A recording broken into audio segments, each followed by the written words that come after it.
Hello and welcome to my channel, It's a Tailored Life. My name is Taylor and in today's video we are going to be decluttering and organizing my kitchen. This is a part of my spring cleaning series, so let's go ahead, dive right in and get started. So first I'm just going to give you a quick look inside my cabinet so you can see what I'm dealing with, and it's not too bad. I am going to get rid of a lot of things because a lot of these dishes I have had since my husband and I got together, which was almost 11 years ago, 12 years ago that we've been together. So we have a lot of old things that I need to go ahead and get rid of, and I recently got some new dishes that I'm going to replace, and just anything that I'm not using, I'm also going to take my time and go ahead and get rid of those things. Normally when I do a spring cleaning like this and I go through all the drawers and the cabinets, I like to do a garage sale. But last year I did pretty good decluttering, so I feel like I don't really have enough stuff throughout the house to have a garage sale and go through all the work of setting up a garage sale.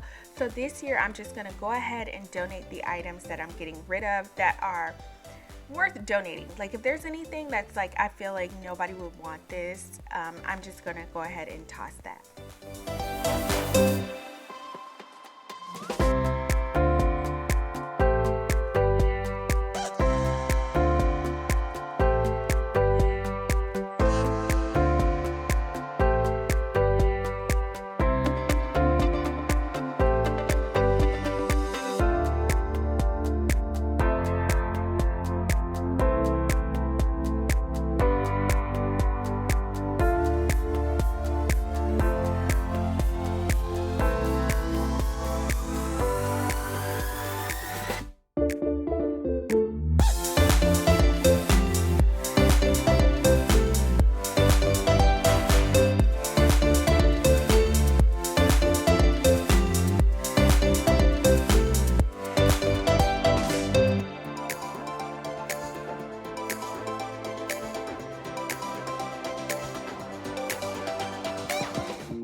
So whenever I'm organizing and decluttering things throughout the house, I always try to do like the Konmari method, and when I do that, it just does really bring back a lot of memories. Being I'm picking these items up and I'm like, do we need to keep this? Does this spark joy?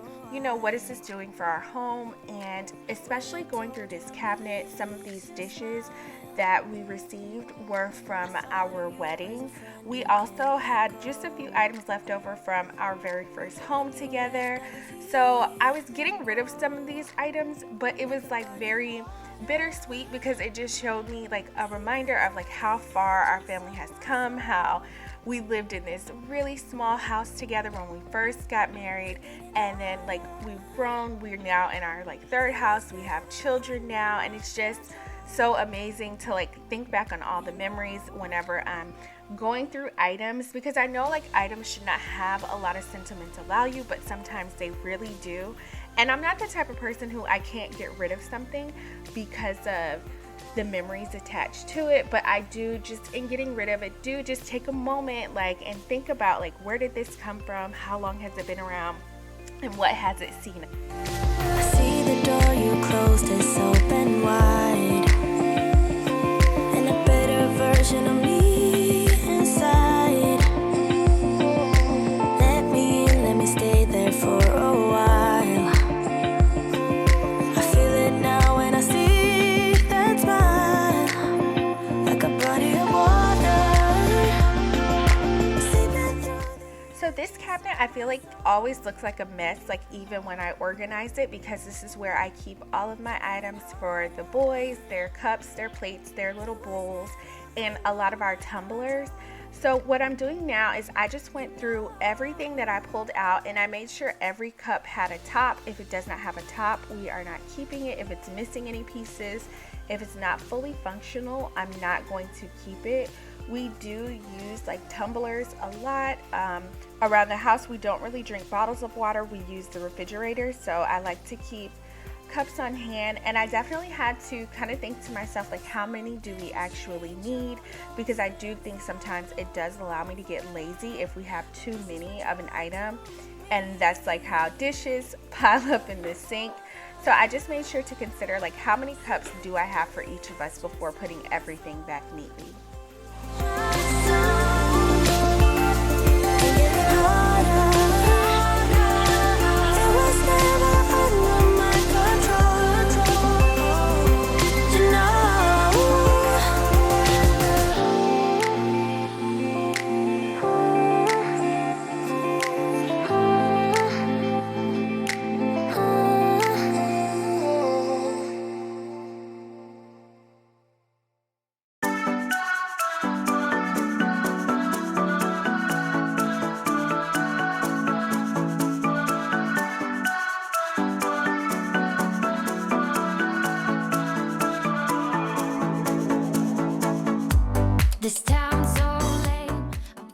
So now we're moving into the cabinet that I keep my pots and pans in, and this is also another struggle for me because I feel like I can organize this today, and as soon as I cook, I'm gonna feel like it looks unorganized. Or I'm always trying to figure out like, oh, when I organize it, exactly where did I put each pot in each pan to put it back in that place to make it look really organized again. And I've tried using like different organization systems for pots and pans that I've seen like on Amazon. But as you can see, my kitchen is very small and I don't have a lot of cabinet space. So it doesn't always work out for me because sometimes I feel like the organization system takes more space away from me. So right now I just try to keep it looking very clutter free, not having any excess pots and pans that I'm not using. I do like to keep a couple on hand because as a mom of two very picky boys, a lot of times when I'm making dinner, I will make two dinners. I will sometimes make dinner for my husband and myself and then make something separate for the boys. So literally when I'm cooking, I could definitely be using 4 pots and pans at the same time on a regular Tuesday. Listen to the midnight radio. Listen to the midnight radio. We can drive through the night, sing along to the midnight radio. Don't wanna wait all my life, can't remain, no delay, gotta let go. We can drive through the night, sing along to the midnight radio.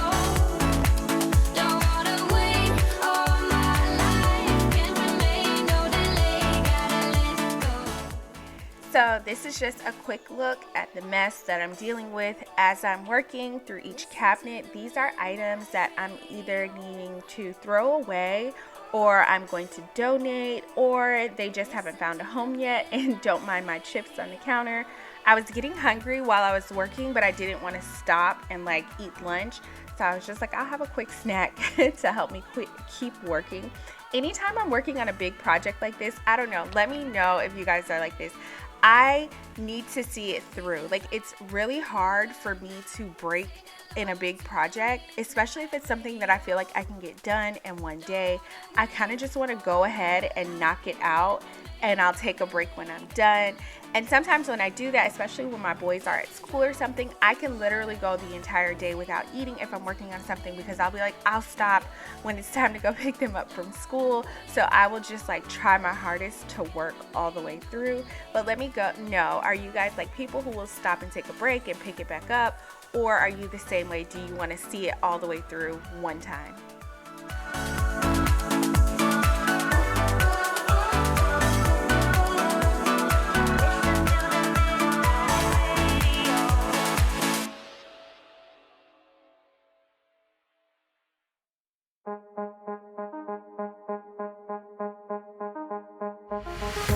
I'm in love with all your lights and your colors. I'm in love with all your nights. But you've kept me far away from my focus, and to my heart I cannot lie. Stars, made of stars, up above, made to fall. Stars, counting stars, and they guide me through the dark. Lonely days left in despair, air is getting heavier, but I do my best to breathe. Dreams of green and filled with bliss, life is so much more than this. So where do you go when nothing's like home?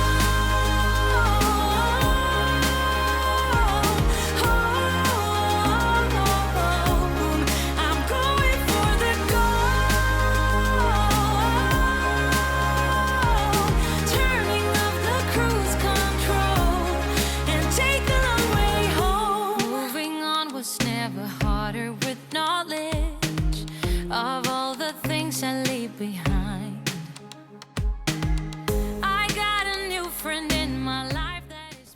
So I have to give a disclaimer here, and I've said this before in some of my other videos. I am not the super aesthetic look. Like, I want to give you guys that super aesthetic, like organizational look, but I have to be honest with myself, and it just does not work for me and my family.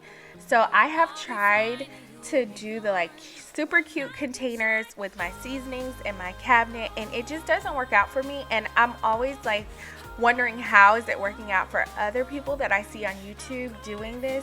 Because for me, a lot of the seasonings that I purchase, they come in different shapes and sizes, so fitting one seasoning into the same size container or jar just isn't working. So a lot of times what would happen is I would buy these really cute, aesthetically pleasing containers to put all of my seasonings in, and say it was something like Lowry seasoning salt. Well, that doesn't fit in a super cute jar. And I would have a jar full of Lowry seasoning salt, and then I also would have the container that I purchased also with so now I have double the containers that I need to store. So I'm like, are they throwing these away? Are they storing these somewhere else that we can't see? Like, how is this working? But I know it just doesn't work for me. So I'm going to stick with just using them in the containers that they came in, and leaving it like that. I did go through though and just made sure nothing was expired. I also went through all of the seasonings, because sometimes me and my husband will buy some to try and make sure we didn't have anything that we tried and didn't like before putting it back. Also, when I'm putting them back, it does look kind of sporadic, but I'm putting them in a way that I can see them, or certain items that I don't use very often, I'm kind of putting those at the front.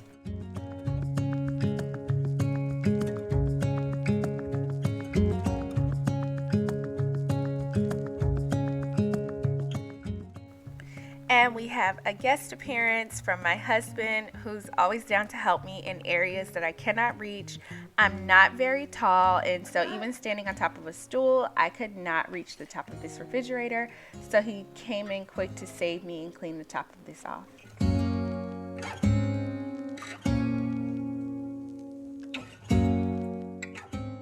And my camera died while I was recording cleaning this cabinet out, but this is just, I wanted to give you guys a look at how I organize my cleaning products under my kitchen sink. And I didn't get rid of a lot of stuff here because I keep it pretty organized for the most part, but I just made sure everything looked neat and was in a place that I wanted it to be.